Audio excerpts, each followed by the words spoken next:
Lieutenant general जी। DGISPR जनाब lieutenant general Ahmad शरीफ चौधरी। मैंने उस दिन भी कहा था ज़बरदस्त आदमी है, हिम्मत नहीं हारी इन्होंने नष्ट के बाद।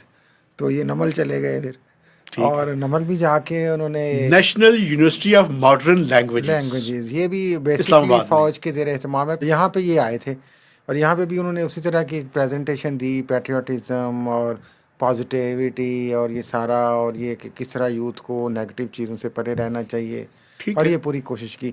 और कमोबेश वही सवालात दोबारा उनसे हुए कि उठाए जाने वाले सवालात, एहतजाज के हवाले से सवालात, उसके बाद जनाब अली मिसिंग पर्सनस के सवालात, फिर ये कि फ़ौज का सियासत में किरदार, इसके हवाले से सवालात। लेकिन इसमें एक दिलचस्प और अहम बात, क्योंकि क्विकली हमने पहले भी एक प्रोग्राम में बात की थी, तो कमोबेश वही कुछ उनके साथ यहाँ पे हुआ। लेकिन ये कैसे हुआ, इसमें एक थोड़ा सा मैं समझता हूँ कि सोचने वाली बात है।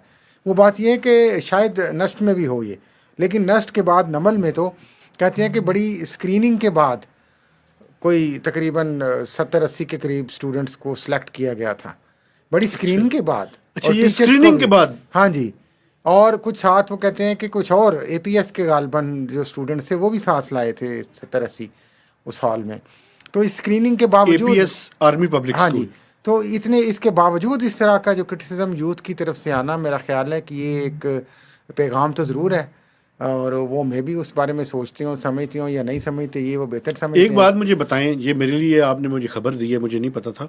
मुझे ये बताएं कि यहाँ पे परफॉर्मेंस कितनी अच्छी थी इनकी। परफॉर्मेंस वहाँ पे देखें, तो बहुत अच्छी नहीं थी। कमिटमेंट तो उनकी वही है जो वो करने आते हैं। देखें, वो तो अपने काम पे ही अड़े रहेंगे ना, ठीक सवालात है। जितने मर्जी हो, उन्होंने कोशिश की नहीं, कि क्या सेटिस्फैक्ट्री जवाब दिए उन्होंने? उस तरह से शायद बहुत ज़्यादा नहीं दिए। लेकिन जिस तरह मसलन कुछ लोग कहते हैं कि बच्चों ने अगर कोई पुराने सवालात पूछ लिए तारीख़ के बारे में, कारगिल के बारे में, तो उनको कहा कि आप अभी बच्चे हैं,